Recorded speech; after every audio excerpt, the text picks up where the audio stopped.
Working on this Dakin air conditioner, and the cover is a bit loose. All the fixings over the years have had the holes drilled out and bigger bolts put in, and so on and so forth.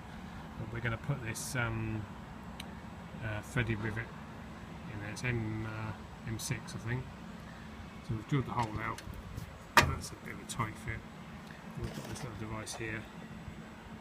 You screw the set screw in until it's tight, and then you wind this nut in, or bolt rather, and it pulls the two halves together.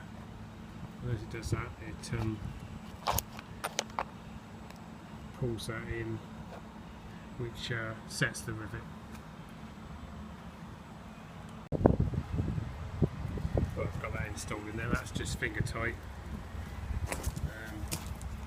That's the back side of it. That's another one we've already done. You can see the bulge where it's set.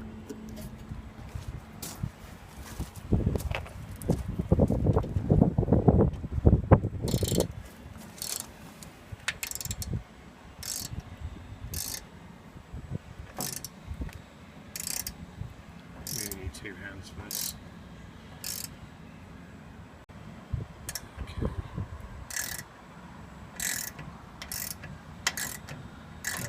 Tension on there, it's kind of a bit better. Let's have a look. Oh, it's probably not far from being done. That's better than all these big self-tapping screws they've had there before.